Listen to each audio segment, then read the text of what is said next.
네, 안녕하십니까. 부동산 전략가들의 신성민입니다. 오늘 또 구독자 여러분들에게 또 새로운 소식을 전달해 드리고자 오늘 방송을 준비했는데요. 오늘 말씀드릴 내용은 조금 안 좋은 내용, 어떻게 보면 시장을 정말 왜곡시킬 만한 그런 내용이지 않나 싶습니다. 엊그저께죠. 12일 날 민주당에서 25년도 민생의제를 발표를 했습니다. 여기에서 주목해야 될 부분이 주거정책 부분인데요. 지금 현재 민주당에서 25년도 최우선 주거 안전성을 강화한다는 내용으로 발표한 내용이 뭐였냐면은 주택임대차 보호법 개정안입니다. 그러면서 핵심 내용 자체가 뭐냐면은 주택임대차 보호법을 개정을 해가지고 현행 임대차 입법 2+2죠. 현행 임대차 입법 중 계약갱신 청구권 자체를 굉장히 강화한다는 내용입니다. 자, 이게 무슨 내용이냐면은 현행 임대차 입법 같은 경우에는 2+2년, 즉 4년 동안 거주할 수 있는 기간을 줬는데요.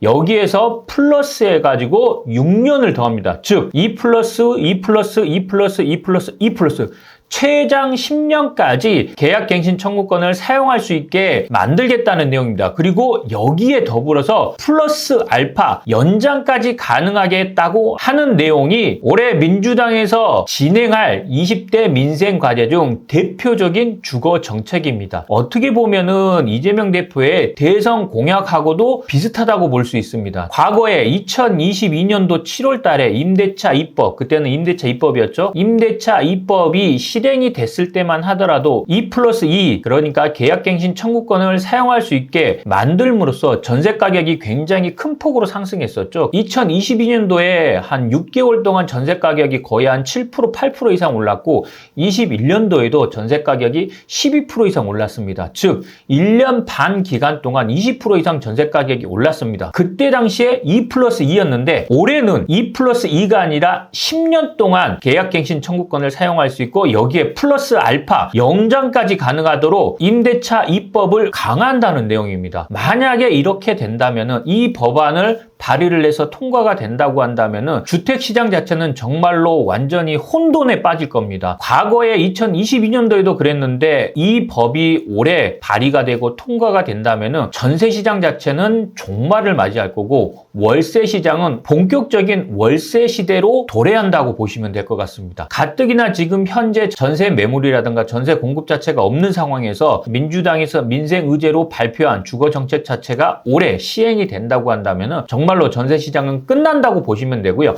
여기에 더해서 한 가지 더 주목할 내용이 뭐냐면은 임대차 만기 시 임대료 상승을 신규 계약에도 5%로 적용한다고 했습니다. 즉 임대차 계약이 끝난 이후에 5% 상한이 없어지는데 이 부분도 신규 계약에도 5%로 적용하기 때문에 앞으로는 5% 이상의 임대 가격 상승은 있을 수가 없다는 얘기입니다. 즉 임대차 시장 자체를 정말로 왜곡시키는 정책이다, 이렇게밖에 말씀드릴 수가 없습니다. 민주당의 이러한 부동산 정책에 대해서 많은 전문가들은 굉장히 큰 우려를 표하고 있습니다. 저 또한 마찬가지고요. 많은 전문가들이 얘기하는 것처럼 시장은 정말로 왜곡되고 임대인하고 임차인을 모두 다 죽이는 그러한 정책이 아닌가 싶습니다. 지금 현재 민주당에서 발표한 임대차 입법의 강화한 내용이 만약에 실행이 되고 올해 통과가 된다면은 가장 부작용이 심한 부분이 뭐냐면은 전세 시대는 끝나고 본격적인 월세 시대가 도래한다는 내용입니다. 가뜩이나 임대인들 입장에서는 전세 사기다 뭐다 해가지고 전세 시장 자체가 굉장히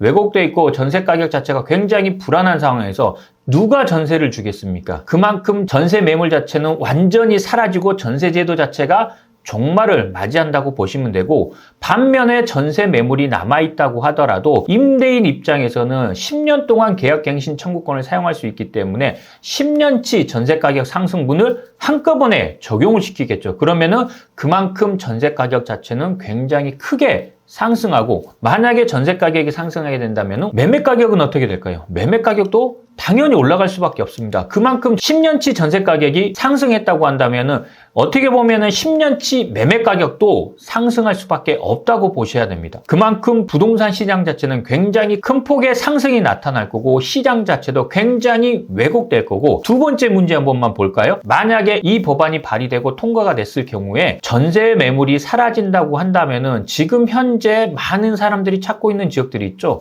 뭐 핵심 지역이라든가 역세권 지역이라든가 지역이라든가 아니면은 학군 지역이라든가 아니면은 직주 근접이 굉장히 가능한 입지가 좋은 지역들, 이런 지역들 같은 경우에는 전세 매물은 어떻게 될까요? 사라지고 월세가 낸다면은, 지금도 이런 지역의 월세 같은 경우에는 지역에 따라 차이는 있겠지만 굉장히 많이 내는 지역들 같은 경우에는 한 달 월세가 500만 원, 600만 원, 700만 원이 넘어가는 지역도 있습니다. 그러면은 이 지역들 같은 경우에 전세가 사라지게 된다면은 월세가 얼마가 될 것 같습니까? 제가 봤을 때는 1000만 원 넘어갑니다. 그만큼 월세 부담이 굉장히 가중이 되고, 이 월세 자체는 지금의 임차인들한테 그대로 고스란히 전달이 될 수밖에 없다는 얘기입니다. 가뜩이나 지금 현재 월급 빼고 다 오르는 상황에서 주거 비용이 굉장히 큰 폭으로 상승하게 된다면은 내 집 마련의 기회는 더 사라질 수밖에 없다는 얘기입니다. 민주당에서 추진하고 있는 주거 정책, 올해 2025년도 민생 의제 중에 핵심 주거 정책 자체는 정말로 잘못된 정책이다, 이 말씀을 드리고자 오늘 방송을 준비했는데요. 민주당에서 부동산 정책을 입안하고 제안하는 분들 같은 경우에는 작년 말에 진보당하고 민주당에서 제안했던 계약갱신 청구권을 무제한 사용하는 법안을 발의했다가 철회된 내용을 꼭 기억하셨으면 좋겠습니다. 지금 현재 이 법이 발의되고 통과가 된다면 임차인뿐만 아니라 임대인까지 모두 죽이는 그러한 정책이다 라고 말씀을 드리고 싶고요. 이렇게 터무니없는 정책을 내가지고 부동산 시장에 개입하지 마시고 차라리 한 발 물러나서 부동산 시장이 알아서 잘 나아갈 수 있도록 옆에서 다독다독 해주는